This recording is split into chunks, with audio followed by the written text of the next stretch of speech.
Hello दोस्तों, मेरा नाम प्रिंस और आप सभी का आपके अपने यूट्यूब चैनल में मैराथन पर स्वागत है। तो बच्चों, आज की वीडियो से जानने वाले हैं क्लास 9 का चैप्टर नंबर 7 त्रिभुज इन हिंदी मीडियम। तो चलिए शुरू करते हैं। तो बच्चों, क्लास 9 का चैप्टर नंबर 7 हमारे सामने, जिसका नाम है यहाँ पे त्रिभुज। हालांकि ये जो चैप्टर है यानी कि त्रिभुज है, ये हमारे लिए कोई नया नहीं है, क्योंकि हमने इसको 8वीं में तो नहीं 7वीं में इसके बारे में जरूर पढ़ा है। क्योंकि 7वीं क्लास में छठा जो चैप्टर था त्रिभुज और उसके गुण, वहाँ पर हमने इसी चीज़ को जाना कि भाई त्रिभुज क्या होता है, किस तरीके से उसको बनते हैं, किस काम आता है वो, किस प्रकार से हमने उसको दो दो चीज़ों में डिवाइड किया था, भाग किया था।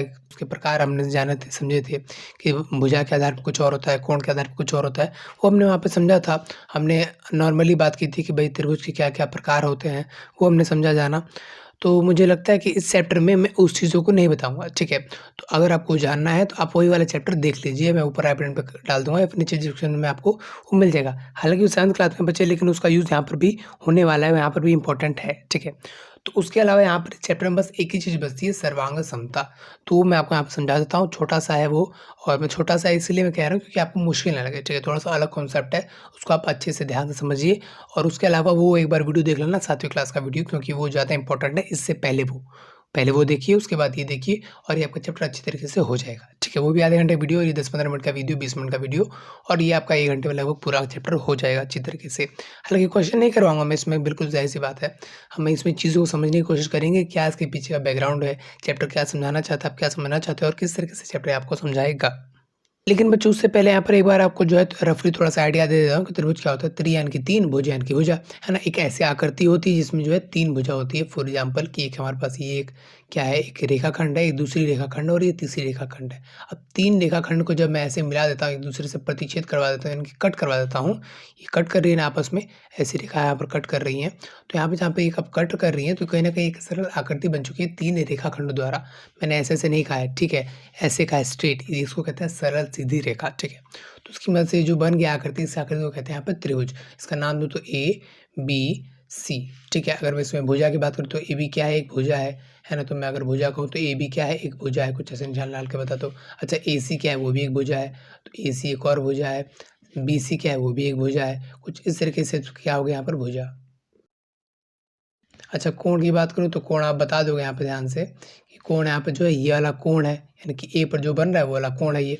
तो मैं इसका नाम देता हूँ कोण ए, ठीक है? अच्छा, इसको एक और नाम दे सकते हो आप, बी ए सी। कौन-सा? कोण बी ए सी, ये वाला, ठीक है?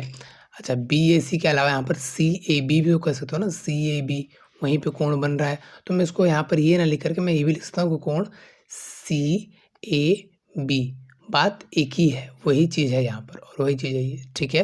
समझ में आ रही है? सेम ऐसे ये कोण है, सेम ऐसे ये भी कोण हो सकता है, ये भी कोण हो सकता है, ये सब तीनों कोण हो सकते हैं। उसके अलावा ये जो है शीर्ष होता है, आपको पता ही होना चाहिए बच्चे। मैंने उस वीडियो में भी हालाँकि थोड़ा-सा बता रखा है, आप मेरे ख्याल से पहले आप लोग वीडियो देख लो, ज़्यादा अच्छी रहेगा। अब यहाँ पर अगर बात करूँ तो ये शीर्ष है, ये शीर्ष है और ये शीर्ष है। कुल मिला के ये जो है त्रिभुज के बारे में हमने पढ़ा था। अच्छा, कोण के बारे में पढ़ा था, टाइप्स के बारे में पढ़ा था, वो मैं उसको अभी नहीं बता रहा हूँ। हम डायरेक्टली अब आते हैं सर्वांग समता को, क्योंकि वही है मेन टॉपिक इस पूरे चैप्टर का, 9th क्लास का, ठीक है? तो बच्चों, बात करते हैं सर्वांग समता की, ठीक है? तो यहाँ पर जो सर्वांग समता है ना, ये 3 शब्दों से मिलकर बना हुआ है। सर्व यानी कि क्या होता है, सभी, ठीक है? तो सर्व होता है सभी। उसके अलावा यहाँ पे लिखा है आंग, यानी कि अंग, यानी कि होता है भाग या फिर हिस्सा। और अगला है यहाँ पर समता। अब समता क्या होता है? समता मतलब होता है समान या बराबर। तो इसके टुकड़े से यानी कि अर्थ से क्या मतलब निकला कि भाई सभी भाग या हिस्से बराबर हो, किसके? किसी भी आकृति के। कोई 2 आकृति तब सर्वांग समता होगी, या कोई 2 चीज़ें तब सर्वांग समता होगी जब उसके सभी अंग या भाग एक दूसरे के बराबर हो तो, ठीक है? फॉर एग्ज़ाम्पल, एक जो है मेरे पास ये एक स्केल है, एक स्केल ये है, दोनों त्रिभुज है, दोनों स्केल है, दोनों में 3 कोण, 3 एंगल है, ठीक है? 3 कोण है, 3 भाग है, ठीक है? 3 हिस्से हैं, ठीक है? दोनों की 3 भुजा, वो भी ठीक है। लेकिन देखो, ये जो भुजा है ये बड़ी है, बाकी ये सब यहाँ पर सब छोटी-छोटी हैं और ये एक हिस्सा बड़ी है। तो ये जो है सर्व अंग सभी समान नहीं है। तो अगर सर्व अंग यानी कि सभी अंग समान होते, तब मैं कहता कि ये सर्वांग सम है ना? तो मतलब अगर 2 मैं ऐसे मान लो एक वृत्त लेता हूँ, फॉर एग्ज़ाम्पल ऐसे गोला, एक और लेता हूँ वृत्त कुछ इस तरीके का, और दोनों का रेडियस कुछ है, मान लो ये रेडियस बोले तो त्रिज्या जो कि है मान लो 2 सेंटीमीटर है, इसका 2 सेंटीमीटर है और इसका भी 2 सेंटीमीटर होता, तो ये दोनों क्या होते? सर्वांग सम होते। अच्छा 2 जमा में 2 4 के क्या है बराबर, तो बराबर का निशान ऐसा होता है। सेम ऐसे ही अगर 2 आकृति सर्वांगसम है, तो उनके अलावा बराबर का निशान तो होगा, उसके ऊपर ऐसे कुछ ऐसे टेढ़ा लाइन बना देंगे पक्षी टाइप का, है ना? तो ये जो आकृति जो निशान है, किस चीज़ का निशान है यहाँ पर? सर्वांगसम का निशान है यहाँ पर, ठीक है? कि 2 आकृति सर्वांगसम होती है तो ऐसे होता है, ठीक है? अच्छा तो ये तो था सर्कल की बात। अगर वर्ग की बात करें, वर्ग यानी कि क्या होता है यहाँ पर? कुछ इस तरीके का होता है वर्ग स्क्वायर। अगर ये सर्वांगसम है तो क्या होगा, उसमें सारी साइड बराबर होगी। ये 4 सेंटीमीटर है ये, तो ये सारी 4 होगी, वर्ग में तो होता ही है। वैसे ही इसकी भी 4 होनी चाहिए, तभी तो सभी अंग यानी कि सभी कोण, सभी भुजाएँ बराबर होंगी। तब मैं कहूँगा कि ये भी क्या है, सर्वांगसम है, ठीक है। लेकिन यहाँ पे जो हम सर्वांगसम विशेष करके बात करने वाले हैं, हम त्रिभुज की बात करने वाले हैं, क्योंकि इसी चैप्टर जो है हमारा चैप्टर है, ये नाम ही चैप्टर का नाम ही है त्रिभुज, ठीक है। तो हम त्रिभुज के अंदर ही बात करेंगे, इस त्रिभुज के अंदर सर्वांगसमता किस काम आती है, कैसे सर्वांगसमता करते हैं, जब किया होता है इसका क्या मतलब होता है, कैसे इस काम में फ़ायदा होगा और किस तरह के इस पर इसके क्वेश्चन आएँगे, ठीक है। सबसे पहले आप समझिए कि वो त्रिभुज है, फॉर एग्ज़ाम्पल एक त्रिभुज यहाँ पर ले लेता हूँ, कुछ इस तरीके का, दूसरा त्रिभुज है फॉर एग्ज़ाम्पल एक और है, कुछ इस तरीके का यहाँ पर है। तो अगर वो दोनों सर्वांगसम है, सर्वांगसम यानी कि एज़ इट इज़ एक दूसरे पे कॉपी है, तो मतलब अगर इसको काट कर मैं इसके ऊपर रखूँगा, तो सब इसके ऊपर कवर कर लेगा। ये वाला साइड इस वाले साइड को कवर कर लेगा, ये वाला साइड इसके ऊपर आ जाएगा, ये तीसरा वाला साइड इसके ऊपर आ जाएगा, ये कवर कर लेगा, ठीक है। तो कहीं न कहीं एक हिस्सा बाहर से, नीचे से या ऊपर से अलग से नहीं दिखेगा आपको, ठीक है। सबके ऊपर जो है एक दूसरे के ऊपर ये सब आ जाएँगे, ठीक है। तो अगर ऐसा कुछ होता है, तो मैं इसको क्या कहूँगा, ये दोनों आपस में क्या है, सर्वांगसम है। तो फिर मैं निशान लगा दूँ क्या? ठीक है, लगा देते हैं निशान। अगर ये सर्वांगसम है तो ये तो हो गई भुजा। उसके अलावा ये जो कोण है, जो झुकाव है, ये भी तो मिलना चाहिए ना। तो झुकाव भी आपस में मिलना चाहिए, तब जाके मैं कहूँगा कि ये क्या है, यहाँ पर सर्वांगसम है, ठीक है। तो अगर मुझे मान लो किसी आकृति को सर्वांगसम साबित करना होगा कि भाई ये जो इसका सर्वांगसम है, साबित करो, प्रूफ करो, तो मैं क्या करूँगा कि मैं पूरा एंगल निकालूँगा और इसके बराबर करूँगा। मैं सारे कोण निकालूँगा और सभी कोण के बराबर करूँगा। ऐसा करूँगा, ऐसे करने में तो बहुत टाइम लगेगा यार। पहले 3-3 6 ये 6 चीज़ें हो गई, 3 एंगल हो गए यानी कि 3 कोण, 3 और 3 भुजा। इन तीनों को प्रूफ करो, उसके बाद मैं कहूँगा ये तो सर्वांगसम है। और जब सर्वांगसम हो तो क्या फ़ायदा होगा मेरा? सुनिए मैं आगे बताता हूँ। देखो सर्वांगसम प्रूफ करने के लिए हमें ज़रूरी नहीं है 6 चीज़ें हमको साबित करनी पड़े कि उसके बराबर है। हम छोटी-मोटी चीज़ें भी हमारे पास हमको कुछ हमने कुछ तरीका निकाल रखा है जिसकी मदद से हम इसको साबित कर सकते हैं बिना ज़्यादा कुछ का इस्तेमाल किए, ठीक है? मतलब कुछ कुल मिला के 4-5 तरीके हैं वो, यहाँ पे अभी मैं लिख देता हूँ।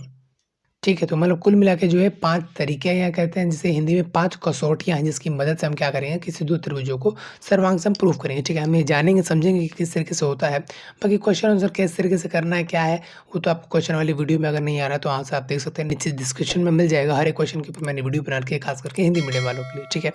तो सबसे पहले यहाँ पर जो है एसएसएस है, आप समझते हैं एक-एक करके क्या मतलब होता है इसका? देखो, यहाँ पर पहली जो चीज़ है वो है एसएसएस। अभी क्या चीज़ है सुने यहाँ पर ध्यान से। फॉर एग्ज़ाम्पल 2 त्रिभुज ले लेता हूँ क्योंकि हम त्रिभुज के बारे में बात करेंगे, है ना? तो यहाँ पर 2 त्रिभुज लेता हूँ जिसका में से पहले का यहाँ पर नाम है ए, बी, सी, ठीक है? एक और ले लेता हूँ त्रिभुज यहाँ पर इसी के बगल में इसी की तरह ही है। पी, क्यू, आर, तो ये 2 है त्रिभुज, ठीक है?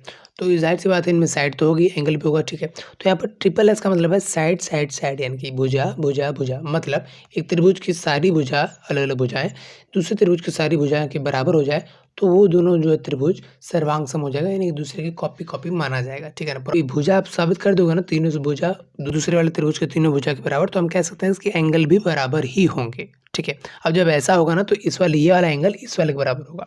फॉर एग्ज़ाम्पल मान लेता हूँ कि यहाँ पर जो है अ, ये 4 सेंटीमीटर है, ये 3 सेंटीमीटर है और ये 5 नहीं, ये भी 4 ही सेंटीमीटर है, ठीक है? सेम ऐसे ही यहाँ पर भी क्या होगा कि ये 4 सेंटीमीटर होगा, ये 3 सेंटीमीटर होगा और ये 4 सेंटीमीटर होगा। तो अगर ऐसा है मतलब कि एंगल पी क्यू बराबर है इस वाले त्रिभुज के एंगल AB के, ठीक है जी? हाँ, बिल्कुल ठीक है। अच्छा QR जो कि ये है, QR बराबर है BC के, ठीक है? RP PR एक ही बात है, RP बराबर है यहाँ पर CA के। तो अगर ऐसा है तो मैं कह सकता हूँ SSS से कि ट्राइएंगल PQR कॉन्ग्रुएंट होगा, सॉरी क्या नाम है, सर्वांगसम होगा इस वाले ट्राइएंगल के। इसका क्या नाम है, PQR लिया था तो उसका नाम है ABC। एक मिनट, ट्राइएंगल ABC, इस तरीके से हम इसको जो है प्रूफ करेंगे। इसका प्रूफ करने को क्या फ़ायदा होगा, देखो यहाँ पर इस वाले त्रिभुज में 4 के बीच में जो कोण बन रहा है ना, जितने भी डिग्री बने होगा, दूसरे त्रिभुज में भी 4 के बीच में जो कोण बनेगा उतने डिग्री का ही बनेगा। इसको कहते हैं कि भाई कॉपी है तो बिल्कुल वो चीज़ भी कॉपी होगी। सेम वाली चीज़ यहाँ पर आएगी, अगर इसको उठा के यहाँ पर रख दूँ मैं, तो सेम जगह आएगी तो वहाँ पर भी कॉपी होगी, ठीक है। तो कहीं न कहीं इसको जो है यहाँ पर सात वाली भुजा है, ये भुजा इसके साथ वाली नहीं है, मतलब इसको उठा के इसके ऊपर रखूँगा तो ये इसकी जगह पर आएगा, इसकी जगह पे ये यहाँ पर, अच्छा इसकी जगह पर ये आएगा, इसकी जगह पर ये आएगा। तो इसको हम जो जिसकी जगह पर आएगा उसको हम हिंदी में कहते हैं संगत भुजाएँ या फिर कोण, ठीक है। और इसी को हम शॉर्ट फॉर्म में सीपीसीटी कहते हैं, ठीक है। कि भाई क्या नाम है, सर्वांगसम त्रिभुज के संगत भुजाएँ या फिर कोण बराबर होते हैं, ठीक है। तो अगर हमसे पूछा जाए क्या इन दोनों त्रिभुजों में जो कोण P है वो क्या बराबर है कोण A के, तो हम पहले तो सर्वांगसम प्रूफ कर देंगे और फिर कह देंगे कि भाई हाँ ऐसा बराबर है। क्यों है ऐसा बराबर, तो आप लास्ट में यहाँ पर ब्रैकेट में रीजन दोगे CPCT, ठीक है। Corresponding part of congruent triangle, यानी कि सर्वांगसम त्रिभुजों के जो संगत जो हिस्से होते हैं, पार्ट होते हैं, वो होते हैं सेम, ठीक है। इस वजह से ऐसा माना जा रहा है और इसीलिए कहीं न कहीं हम एक बार सर्वांगसम भी निकालते हैं कि भाई हमें ये बताना है कि इसके बराबर होगा क्या। तो हम देखते हैं कि क्या ये पूरा इसके बराबर होगा, अलग-अलग तरीकों से जानने की कोशिश करते हैं कि क्या ये पूरा त्रिभुज इस वाले दूसरे वाले त्रिभुज के बराबर होगा। अगर होगा तो फिर ये वाला एंगल इसके बराबर होगा, है ना? ये इसकी जगह पर आता है, बिल्कुल इसके हिस्से पर आता है, तो कहीं न कहीं इसको हम कहेंगे, इसको संगत कोण कहेंगे, ठीक है। अच्छा, इसको लिखने का भी एक बढ़िया ये वाला जो तरीका है ना, ये इस तरीके से भी हमको कुछ पता चल जाता है कि जो PQ है, त्रिभुज बना है PQR, तो P से Q, Q से R बना होगा और हमें दो भुजा होगी तो Q से R मतलब R से P को मिला देंगे तभी तो तीसरी होगी। वैसे यहाँ पर ABC और C से A को मिलाएंगे तभी तो तीसरी भुजा होगी, तब जाके त्रिभुज होगा, ठीक है। तो यहाँ पर PQR की जो पहली भुजा है यहाँ पर AB के बराबर होगा, देखो PQ AB के बराबर, देखो PQ AB के बराबर। अगला क्या है यहाँ पर QR, वो किसके बराबर होगा, BC के, तो QR BC के बराबर। अच्छा, ये हो गया, ये हो गया, ये दोनों रह रहा है तो RP CA के बराबर, RP CA के बराबर। तो मतलब इस तरीके से मैं ये भी यहाँ पर प्रूफ भी चल रहा है, पता भी चल रहा है कि भाई संगत भुजाएं बराबर होती हैं। कि यहाँ पर देखो पहले ये दो पहले ये वाली भुजा आई PQ, तो इसके लिए यहाँ पर इस त्रिभुज में पहले क्या आया AB, तो वो इसके बराबर होगा, ठीक है। इसी को कहते हैं एक तरीके से CPCT। और इसी जो ये तरीका है ना लिखने का, कि मैंने पहले लिखा कि भाई PQR, मैंने ऐसा नहीं लिखा कि BCA, ऐसे लिखो तो फिर गलत हो जाएगा। फिर कहीं न कहीं आप ठीक से लिख ही नहीं पाओगे ना, तो ठीक से माना नहीं जाएगा, और ठीक से माना नहीं जाएगा तो फिर गलत हो जाएगा, ठीक है। अच्छा, उसके अलावा कोण P कोण A के बराबर होगा, कोण P कोण A के बराबर, कोण Q कोण B के बराबर, कोण R कोण C के बराबर, ठीक है। तो आप जो ये कॉन्ग्रुएंट साबित किए हो, यानी कि सर्वांगसम साबित किए हो कि भाई पूरा त्रिभुज इसके बराबर है, तो आप ठीक से लिखोगे तो इस चीज़ को पता चलेगा कि हाँ भाई हम ये कहना चाहते हैं, ठीक है। अगर आप उल्टा-पुल्टा लिख दिए और पता नहीं कुछ और चाहते हो, लिख दिए उल्टा-पुल्टा नाम इसका, तो नाम से हम गलत मतलब निकाल लेंगे और फिर ये आपका आंसर नहीं माना जाएगा, ठीक है। तो अगर आप किसी त्रिभुज को दूसरे में आपस में क्या करना चाहते हो, सर्वांगसम करना चाहते हो, तो ये एक तरीका है जिसकी वजह से आपने सर्वांगसम किया। सर्वांगसम करते वक्त हम ये भी ध्यान रखेंगे कि इसका नाम जो है नाम ठीक तरीके से लिखें, प्रॉपर तरीके से, कि मतलब जो पहला है वो उसका पहला, जो उसके बराबर है उसके बराबर, सिर्फ इस तरीके से हम यहाँ पर कहीं लिखें, ठीक है।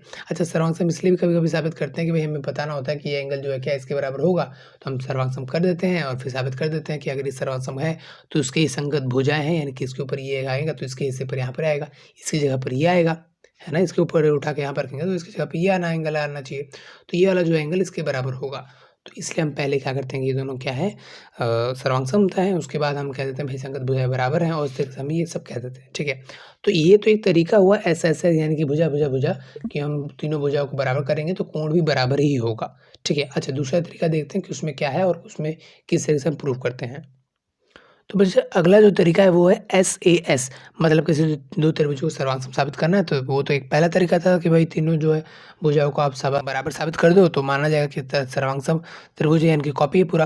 वैसे ही यहाँ पर एक दूसरा तरीका है, यहाँ पर SAS, ऐसे बोले तो साइड, एस एंगल और सबसे ऐसे साइड, ठीक है। अब इतना तो यार आपको हिंदी और इंग्लिश तो आते ही हो थोड़ा बहुत, कि साइड का मतलब भुजा होता है, एंगल का मतलब कोण होता है। मतलब कि हम दो साइड क्या कर देंगे, हम दोनों त्रिभुज बनाएंगे, दो त्रिभुज होगा, सिंपल सी बात है, बना देता हूँ थोड़ा सा जल्दी से यहाँ पर।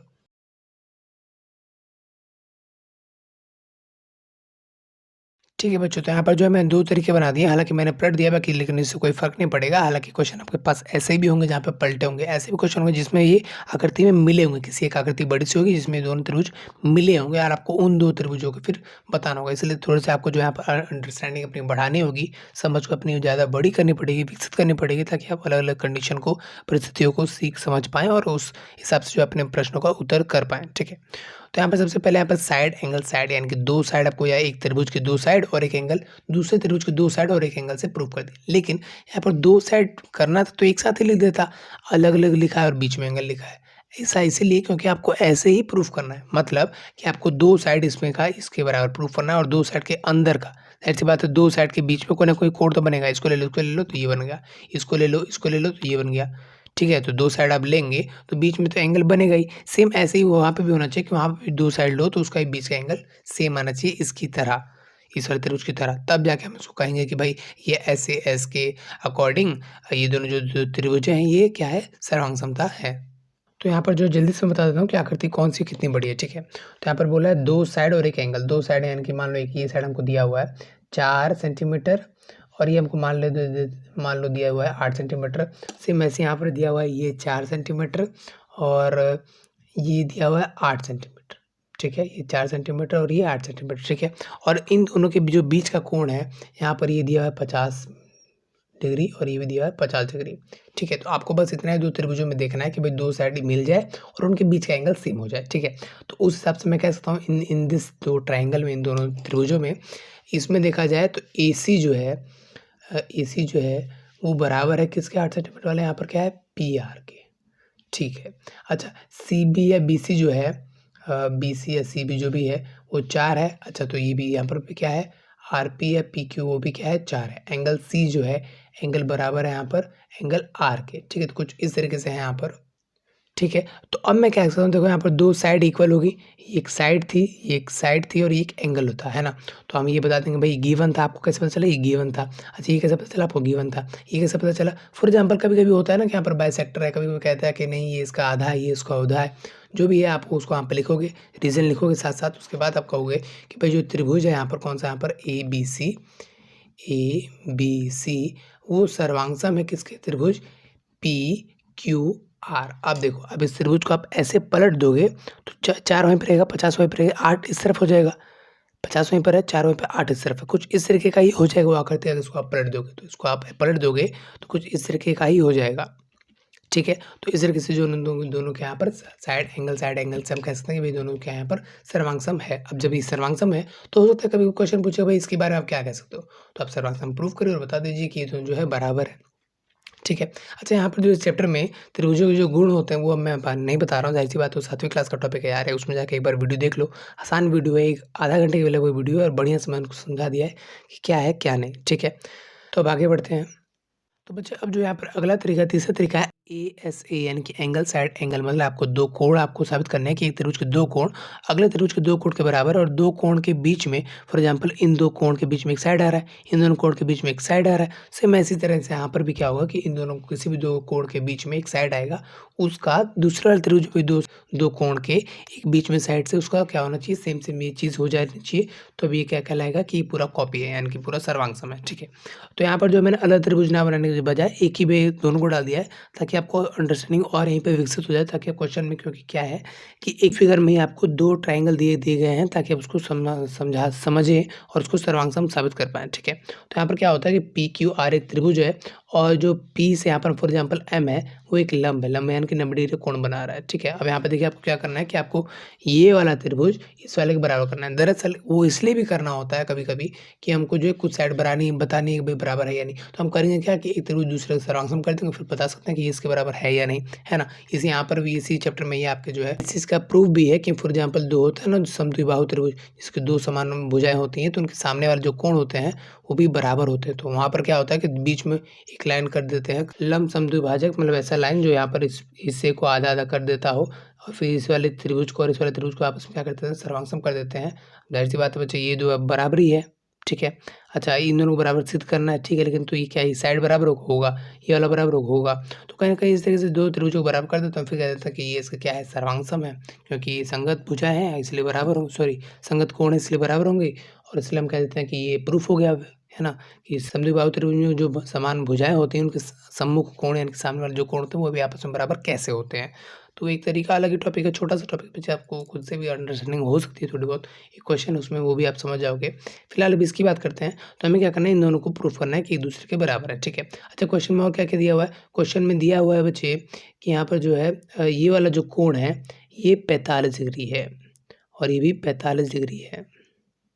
ऐसा क्वेश्चन में दिया हुआ है, ठीक है, और हमें आपको प्रूफ करना है। तो आइए एक बार जो है इसको प्रूफ कर लेते हैं। तो यहाँ पर आप देखोगे बच्चे ये भी 45 है, ये भी 45 है, तो कोण P जो है 45। अब देखो P पूरा नहीं है बच्चे, मैं इतने की ही बात कर रहा हूँ, तो मैं बताऊँगा कहाँ से लेकर कहाँ तक।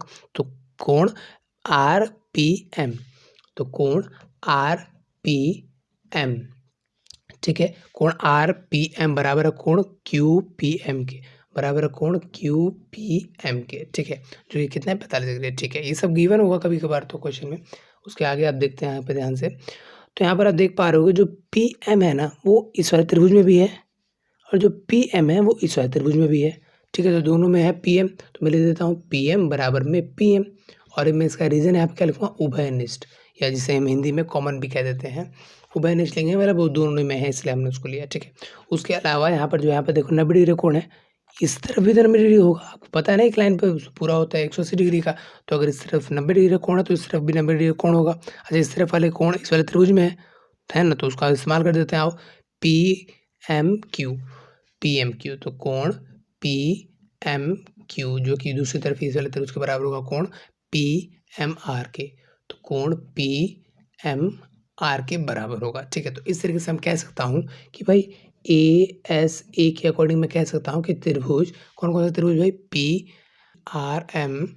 PRM जो है वो सर्वांगसम है त्रिभुज PQM के, ठीक है। कुछ इस तरह से मैं ये कह सकता हूँ। अब जब मैं कह सकता हूँ तो बहुत सारी चीज़ें एक दूसरे के बराबर हो जाती हैं, क्योंकि यहाँ पर जो है संगत भुजा संगत कोण है एक दूसरे के बराबर होता है, जिसको हम शॉर्ट फॉर्म में CPCT कहते हैं। इंग्लिश मीडियम ये भी आप ये थोड़ा सा याद कर लीजिए।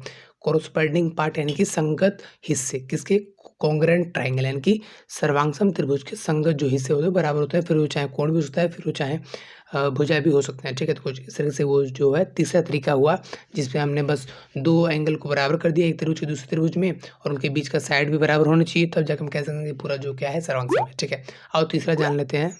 हाँ, तो बच्चे यहाँ पर जो अगला तरीका है, चौथा तरीका है, वो है AAS यानी कि एंगल साइड। तो ये जो अगला जो यहाँ पर चौथा तरीका है उसमें हम क्या करेंगे, दो त्रिभुजों सर्वांगसम साबित करने के लिए बस इन चीज़ों को हम आपस में एक दूसरे के बराबर कर देंगे, तो हम कह सकते हैं कि वो सर्वांगसम है, ठीक है। तो यहाँ पर क्या है, एंगल साइड, मतलब दो त्रिभुजों के अगर दो एंगल और उसके साथ एक साइड जो उसके बगल में होगी, बीच में नहीं, इस बार अलग होगी, तो भी अगर हम दूसरे त्रिभुज को साबित कर देते हैं कि ऐसा बराबर है, तो हम कह देंगे दोनों क्या है, सर्वांगसम है, ठीक है।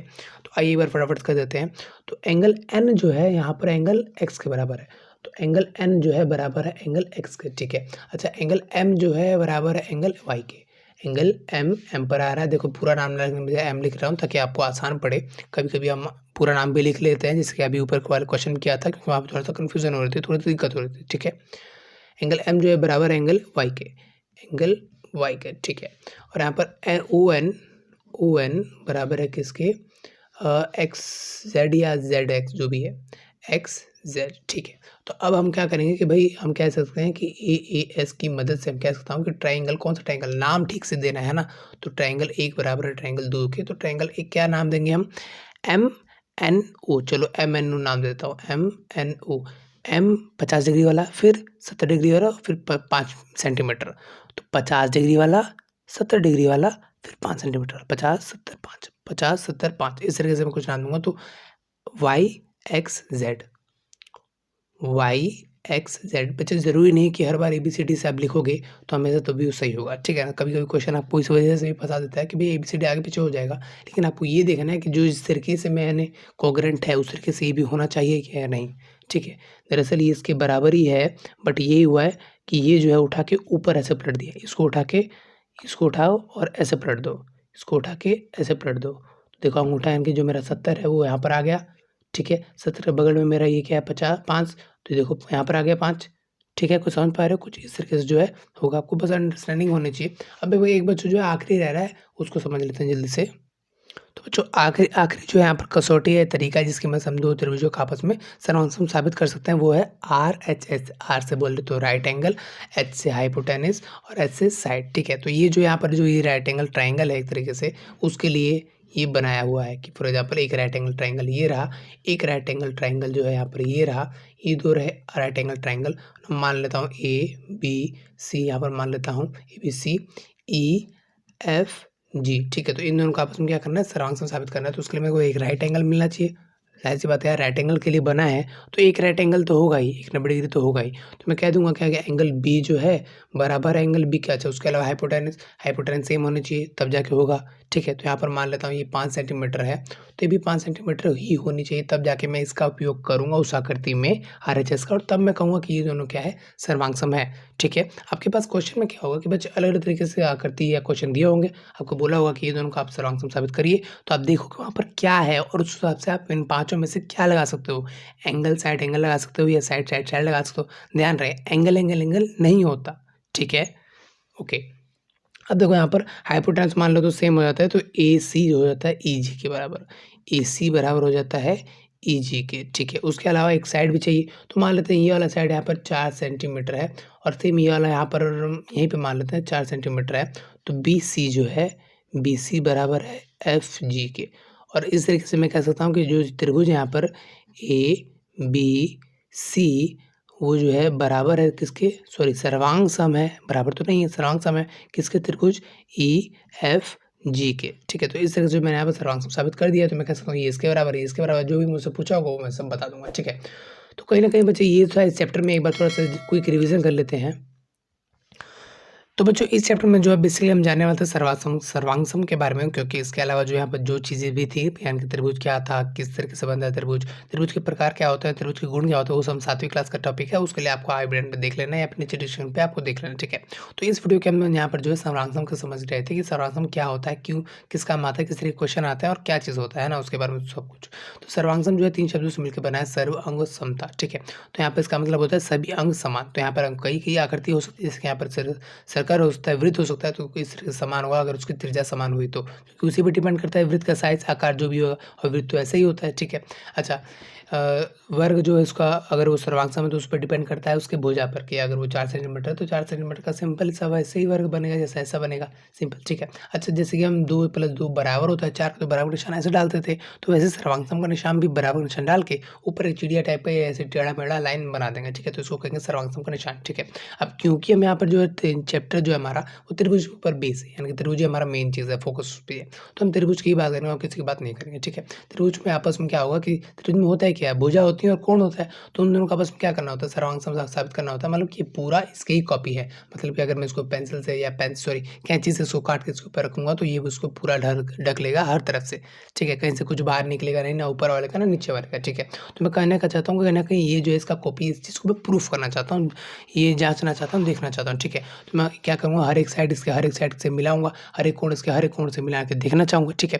तो ये जो है प्रोसेस थोड़ा सा लंबा हो गया, थोड़ा सा बड़ा हो गया, तो मैंने क्या कहा कि भाई अब जो कुछ 4-5 तरीके हैं जिसकी मदद से हम जो यहाँ पर इसको जल्दी से पता लगा पाएँगे, मतलब 2-4 चीज़ें हम एक त्रिभुज का दूसरे त्रिभुज में मैच करवा देंगे, तो हम कह देंगे इसकी पूरा त्रिभुज ही इस पूरे त्रिभुज से सर्वांग सम है, ठीक है? अच्छा सर्वांग सम जो है कुछ 5 तरीके से होता है, 5 अलग-अलग कसौटियाँ कह लो या तरीका कह लो, उससे होता है। तो पहला तरीका था यहाँ पर ऐसे यानी कि साइड यानी कि त्रिभुज की सारी जो भुजाएँ हैं, वो दूसरे वाले त्रिभुज की सारी भुजाओं से आप इक्वल करवा दो, इस तरीके से कुछ इस तरीके से कभी कुछ क्वेश्चन में दिया ही होगा, ज़ाहिर-सी बात है बच्चे। अगर ऐसा कुछ दिया होता है तो आप सीधा से कह सकते हो कि भाई ये जो क्या है, ये पूरा सर्वांग सम, मतलब इसका जो कोण है इन दोनों के बीच का वो भी बराबर हो रहा है, इन दोनों के बीच का जो कोण है इस वाले कोण के बीच इन दोनों भुजाओं के बीच का जो कोण है उसके कोण के बराबर होगा। आपको कोण को अलग से साबित करने की ज़रूरत नहीं है कि वो दोनों बराबर है, ठीक है?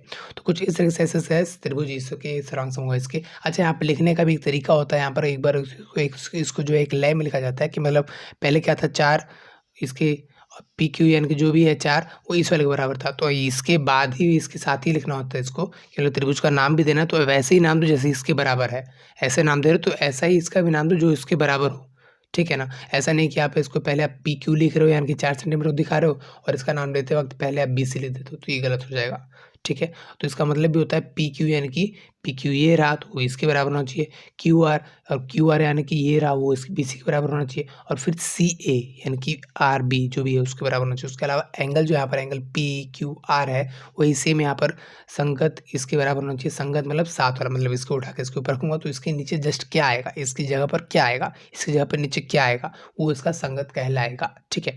तो वो भी चीज़ सेम होनी चाहिए, इसलिए आपको लिखना भी इस तरीके से है ताकि आपको निकल चल क्या है, पता चल क्या है लोगों को कि भाई इसका जो है सर्वांग है तो कैसे है ना, पता चले पाए, ठीक है।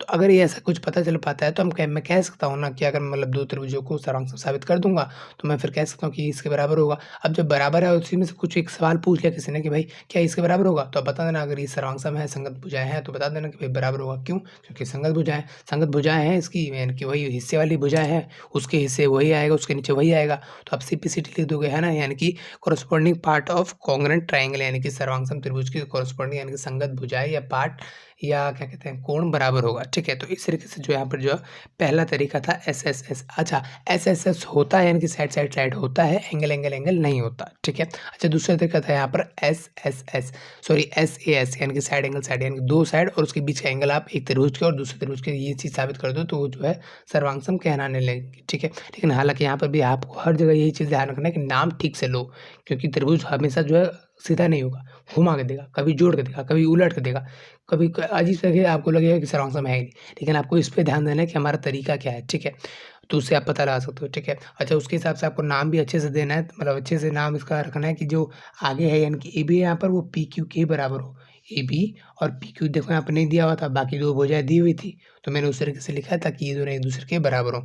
आगे पीछे करोगे तो जो है गलत हो जाएगा। मैं ऊपर वाले की बात कर रहा हूँ, भले बच्चे ऊपर वाले की बात कर रहा हूँ, मैं नीचे वाला किसी और त्रिभुज के लिए, ठीक है। अच्छा, उसके अलावा फिर हमने क्या जाना है यहाँ पर तीसरा वाले में, देखिए यहाँ पर, हाँ, यहाँ पर है। तो दूसरे वाले हमने देखा कि एंगल साइड एंगल क्या होता है, एक और तरीका है जिससे हम जो है दो त्रिभुजों को आपस में सर्वांग साबित कर सकते हैं, ठीक है। अब दो त्रिभुज जरूरी नहीं है कि वो अलग अलग हो, एक साथ में चिपक हो सकता है कुछ इस तरीके से। अब जब चिपक के हो रखे हैं तो हम इस त्रिभुजों को कुछ अलग अलग नाम देंगे कुछ इस तरीके से। हम बोल दूंगा जो पी है वो इसके बराबर होगा, ये सब गिवन होगा कि ये सब चीज़ें हैं, त्रिभुज हमें ये सब चीज़ें पता है, तो क्या सर्वांग है या नहीं, तो आप बता दोगे भाई ये पता है तो हम ऐसे ऐसे कर देंगे।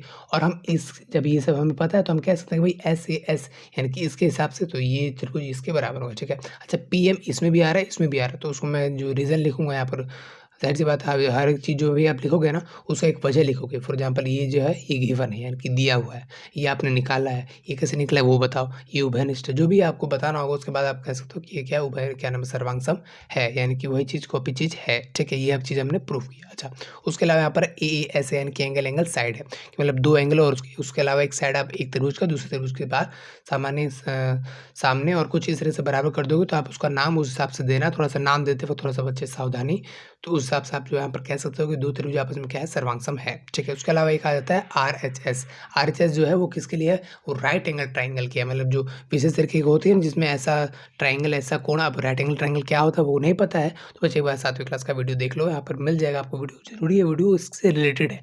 ऐसा मत सोचो कि 7वीं क्लास का, आप ये सोचो कि 7वीं क्लास का मतलब 1 साल पीछे का है, मतलब 1 साल पीछे इसलिए दिया हो ताकि आप भूल जाओ, ताकि आपको फिर से पढ़ना पड़े। लेकिन मैं कह रहा हूँ आप उसको एक बार पढ़ लो तो ज़्यादा आसान होगा, है ना, छोटे बच्चों वाली बात है वो तो, ठीक है। तो यहाँ पर जो ये राइट एंगल ट्रायंगल है, ये दोनों राइट एंगल ट्रायंगल है, तो इसमें क्या है राइट एंगल हाइपोटेनस और साइड, ये तीनों भी चीज़ मिल जानी चाहिए। तो राइट एंगल हाइपोटेनस और कोई भी एक साइड दूसरी साइड के इक्वल हो जाए तो हम कह सकते हैं कि जो जो दोनों त्रिभुज हैं आपस में क्या है सर्वांग है। तो बच्चे कुछ इस तरीके से यहाँ पर जो है कुछ क्वेश्चन थे आपके यहाँ पर जो पूरे चैप्टर के अंदर लगभग 20-21 क्वेश्चन है, हर एक क्वेश्चन के मैंने लगभग वीडियो बना ही रखे हिंदी मीडियम में, जो डाउट होगा वो आप बता देना। उसके अलावा जो इंट्रोडक्शन वीडियो लगभग हो ही गया है, मैंने उम्मीद की है, कोशिश की है कि जितना हो सके मैं उतना करवा पाऊँ। अच्छा कुछ बच्चे यहाँ पर कह रहे हैं कि जो आपने त्रिभुजों के बेसिक चीज़ें थी यानी जो खासियत था, गुण था, वो आपने इसमें क्यों नहीं करवाया? तो इसलिए भी नहीं करवाया क्योंकि बच्चे इस वीडियो बनाने के लिए जो रिसोर्सेज़ है उस चीज़ की थोड़ी-सी कमी है, और फिर जब मैंने वहाँ पे बनाए रखा तो यहाँ पे बनाने में थोड़ा-सा और मुझे अभी इस टाइम दिक्कत हो ही रहा है, क्योंकि ज़ाहिर-सी बात है मुझे रिसोर्सेज़ नहीं है उस कदर कि मैं उस तरीके से बता पाऊँ और सिखा पाऊँ, ठीक है। तो फिलहाल आप एडजस्ट कीजिए, और भी मैं सोच रहा हूँ कि सारे पूरा चैप्टर्स के आपके संवार वन शॉट वीडियो यानी कि एटलीस्ट इंट्रोडक्शन वीडियो तो बना ही दूँ, जिससे कि आपको एक अंडरस्टैंडिंग हो जाए बेसिक कि भाई चैप्टर किस बारे में है, क्या सोचना है, किस तरीके से करना है वगैरह-वगैरह, ठीक है। तो बस दोस्तों फिलहाल इस वीडियो में इतना ही, मिलता है अगली वीडियो में, तब तक के लिए जय हिंद।